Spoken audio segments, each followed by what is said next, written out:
Galina woke up before the alarm. It was already dawn outside. The first rays of the May sun were filtering through the tulle. She slipped silently out from under the covers, trying not to wake her husband. Walking across the cool floor, she crept into the kitchen and turned on the kettle, wrapping it in a towel to muffle the sound. Morning was her only salvation. Brief moments of solitude, when she could calmly think about her own affairs, without judgmental glances and constant reminders of her duties as a woman. She went to the window. The small garden in front of the house was already covered with fresh greenery, and the first flowers were sprouting in the 3 modest flower beds she had wrested from her mother-in-law with great difficulty. It's all just waste. Anna Viktorovna grumbled when her daughter-in-law first mentioned flowers. We need to plant potatoes and carrots. Not those, what do they call them, petunias. Quote. The daughter-in-law remained silent, as usual, but the flower beds did appear. She woke up before dawn again, her husband's hoarse voice failing to charge. And why? You sit at home all day anyway. Nikita stretched and yawned widely. A tall, strong man with chestnut hair. He had been her husband for 3 years already. 3 long years. Good morning. His wife answered quietly, pouring tea. I love this time of day. Quiet, calm. I never thought I'd chosen such a morning person for a wife, the man chuckled. Okay, I'm up early today. Dad's breaking ground on a new route, I need to get things moving. Quote. Galina nodded silently. The family business of the Strohovs, 5 minibuses in Voronezh, was the only topic that truly excited her husband. He spoke enthusiastically of the prospects, of how he and his father would soon bring the whole city under their control. You should at least ask how the family business is doing, after all. While your husband is working hard, you're chilling out here between these 4 walls. Excuse me, how's the new route going? Better already. Today, my father and I are going to the administration. There's a guy there. The woman listened to her husband with half an ear, nodding automatically. Completely different thoughts were swirling around in her head. What if there wasn't such stupidity? Dude, have you seen my documents? The ones in the blue folder? Quote. Nikita shouted from the hallway. They're on the nightstand in the hallway. Smart guy. The husband ran up to his wife, kissed her on the cheek, and before leaving, said, Mother asked me to help with the seedlings. You haven't forgotten, have you? Quote. Galia nodded. How could you forget? Your mother-in-law has been reminding her all week. And I'll give you the money for groceries this evening. Okay. Okay, Galina answered quietly, watching as the door closed behind her husband. Silence. Finally. The woman slowly sank into a chair and closed her eyes. 5 years ago, after college, specializing in ornamental gardening and floristry, the future seemed so bright. She dreamed of opening her own small flower shop. She even came up with a name, Blooming Dreams. And then Nikita appeared, a handsome, confident guy from a business family. He turned her head, took her to the Legislative Assembly. And here she is, in the Straganov house, where men decide and women obey. Why do you need to work? Nikita was surprised then. My father and I earn well. Your business is home and comfort. Quote. And the woman agreed. She swallowed her resentment silently when her husband laughed at her flowers. She put her diplomas away and put her dreams on the back burner. Galachka, you seem a bit pensive today, Anna Viktorovna remarked, handing her daughter-in-law a box of pepper seedlings. Had something happened? The women were working in her mother-in-law's greenhouse, transplanting young plants. The May sun was blazing. It was stuffy in the greenhouse. No, everything was fine, she just didn't get enough sleep. Her mother-in-law chuckled. Anna Viktorovna was nearly 60, but she looked younger. An energetic, powerful woman with a short haircut. She kept the whole house on an iron fist. You know, her mother-in-law said unexpectedly, I was once like you too. I also wanted something different. Quote. Galina looked at her relative in surprise. In what sense? In the sense that you can't hide anything from me. I see how you fuss around your flowers. I may be strict somewhere, but here I understand you like no one else. Quote. The woman carefully transplanted the sprout. In my youth, I wanted to become an agronomist. Can you imagine? I even went to college. I loved tinkering with plants, wanting to develop new varieties of vegetables.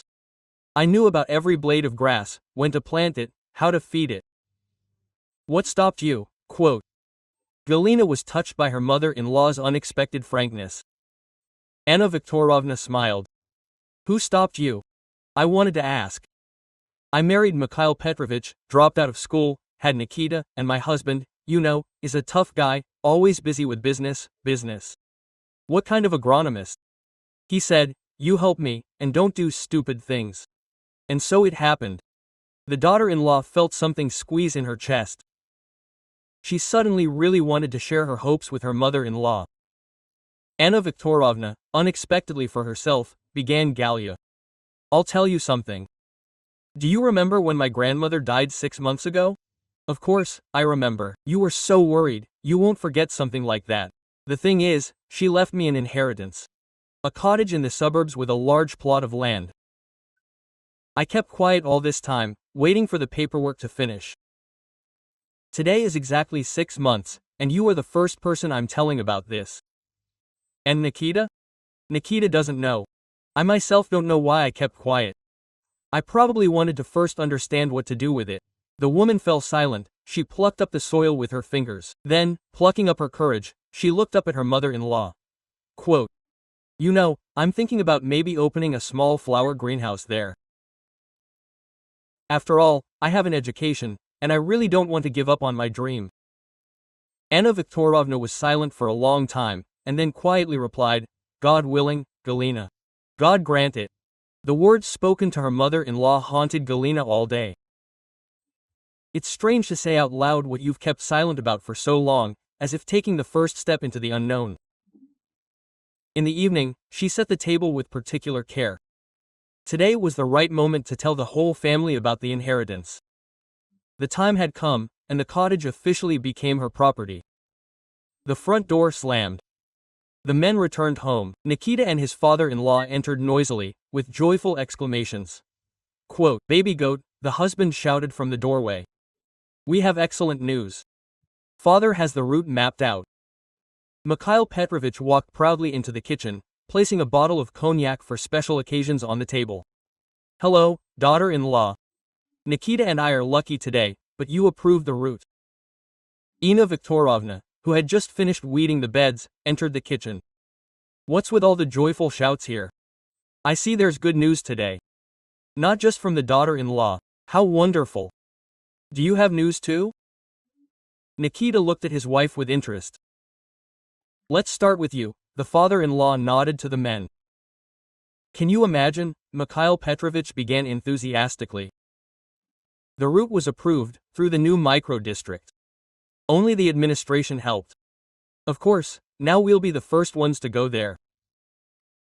But we need another car, Nikita added. We can't handle this schedule with the old ones. That's right, we'll have to take out a loan, but that's okay, we'll manage. Where haven't we been? Now share your joy, daughter-in-law. We're listening. Galina felt her heart beat faster. My grandmother, whom I lost 6 months ago, left me a country cottage with a plot of land in a forest clearing as an inheritance. Today I became the full owner of the property. Silence fell for a moment in the kitchen. Mikhail Petrovich thoughtfully tapped his fingers on the table, as if calculating something in his head. Nikita looked at his wife with undisguised surprise. Quote, a forest clearing, you say? Finally said the father-in-law. Yes, the plots there are golden. My friend, a realtor, sells houses there. And they disappear into the ice. Quote, listen, this is the solution to our problem. Nikita turned to his father. Dad, if we sell the cottage, it will be enough for a minibus, and even for the minibus we dreamed of. The father-in-law smiled broadly. What an idea. We'll sell Grandma's cottage, buy Nikita a car, and register it in his name. I'll just call right away. He'll find a buyer quickly. We'll be done in a week. Wait, you probably misunderstood me, Galina said quietly but firmly. I'm not going to sell the house. I have my own plans for it. Quote. The men fell silent and stared at her in bewilderment. What do you mean I'm not going? The husband frowned. Gal, do you realize what an opportunity we've been given? This is developing the family business. Quote. I'm not selling Grandma's house, the woman repeated, trying to sound confident. I repeat, I have other plans for it. Mikhail Petrovich leaned back in his chair. And what are they, if I may ask? I want to open a flower greenhouse there, grow flowers for sale, use my florist training. Quote. My father-in-law chuckled, and Nikita raised his eyebrows in surprise. Flowers? Are you serious, gal? What about our business? We need a car for the new route. Listen, daughter-in-law. Quote. Mikhail Petrovich spoke reasonably, but as if talking to a child. Your husband works from morning until night to ensure the family has everything they need. And now, when the opportunity to expand the business has arisen, you're thinking about some flowers? These are not some flowers. Quote. The woman's voice was resentful. This is what I studied and what I dreamed about. I've been putting my desires on hold for 5 years now.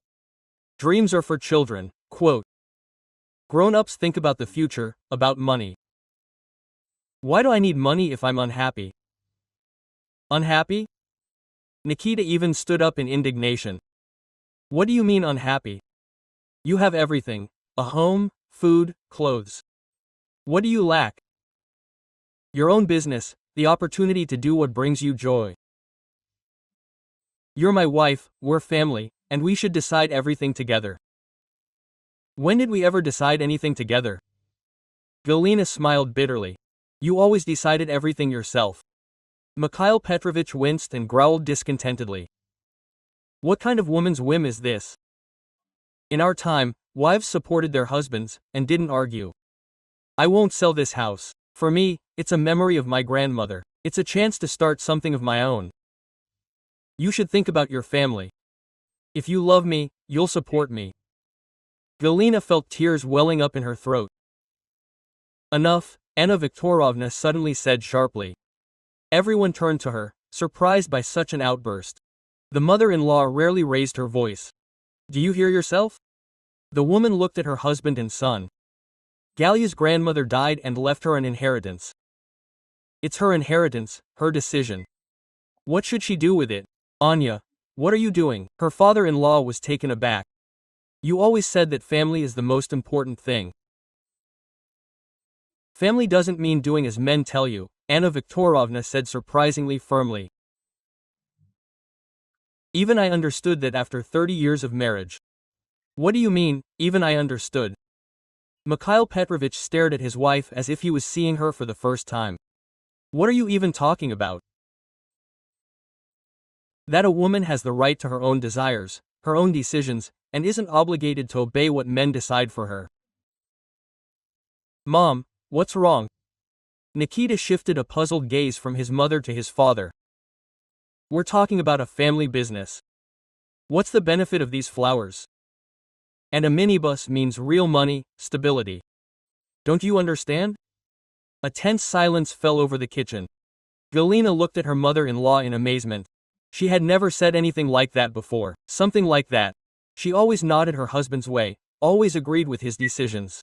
Are you putting pressure on Galya now? Just like you once put pressure on me, continued Anna Viktorovna. And I don't want her to repeat my fate. What fate? You live like you're in the bosom of Christ. You have everything. Everything, except what I dreamed of.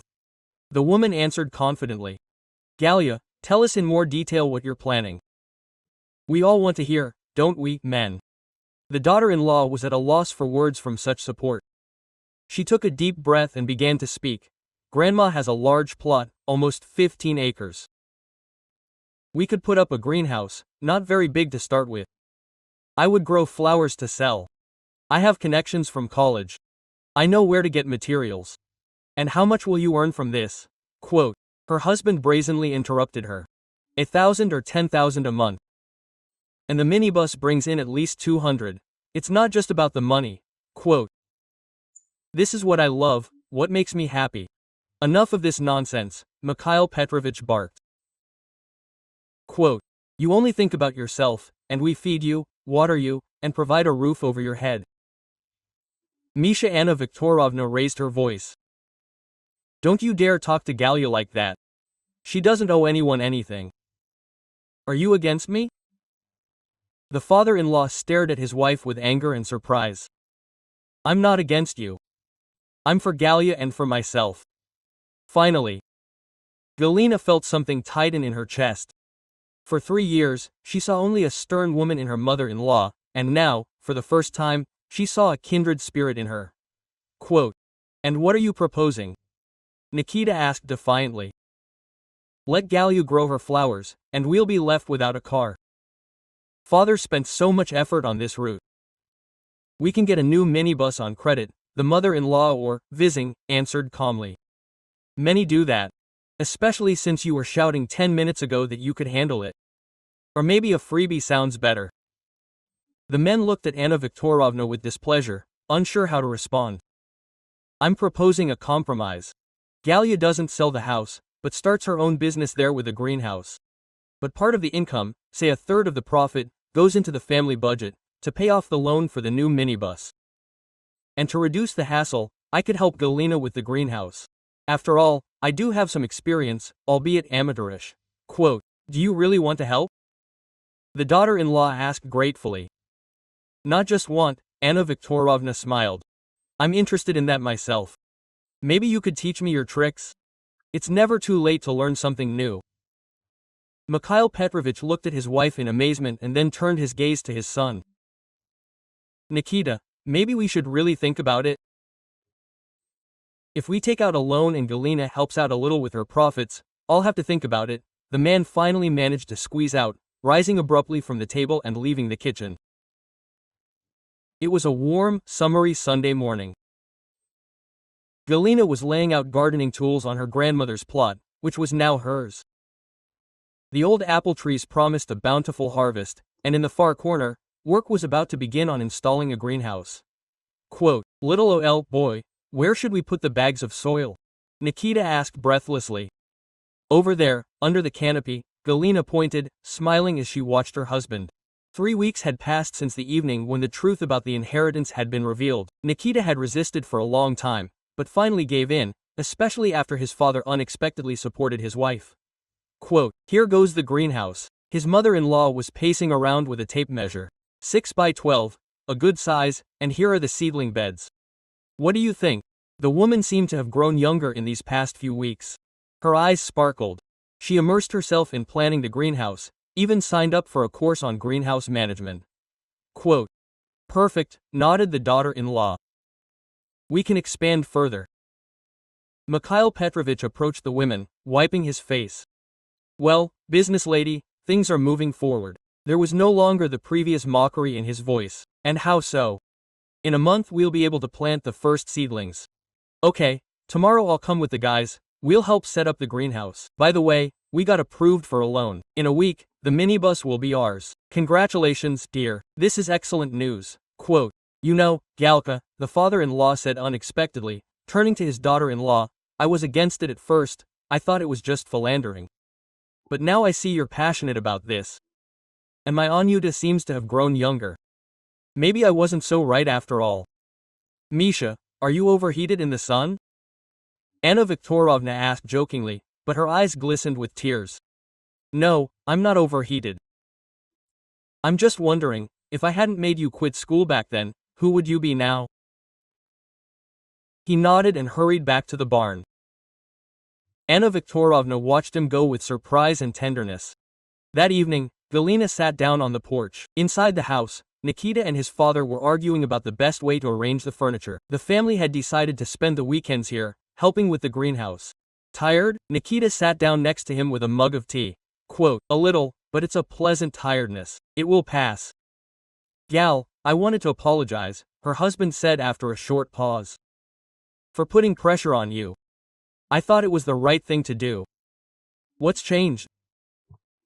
"I think this is the first time I've seen your eyes light up when you talked about your plans. And I've never seen my mother so happy. I suddenly realized that all these years have been depriving you of something important. I thought it was enough to support you." The woman smiled contentedly, looking at her husband. "And I was also afraid that if you had your own business, you'd become independent and leave." "Nonsense," his wife laughed. "I'm not yearning for freedom. I just want to be myself. 3 months passed. The greenhouse sparkled in the sun. Flowers of every color were vibrant inside. Galina cut them for another bouquet. You have an order from a wedding salon, Anna Viktorovna reported. 30 bouquets by Friday. We'll manage. I think it's time for us to expand. Demand is growing. Maybe we should hire an assistant?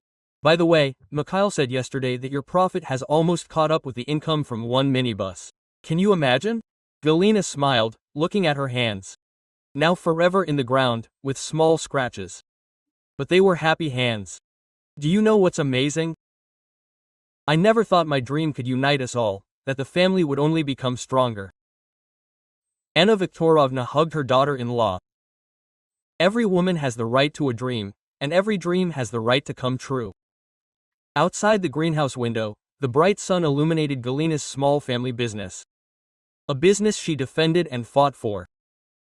A business that turned from a dream into reality.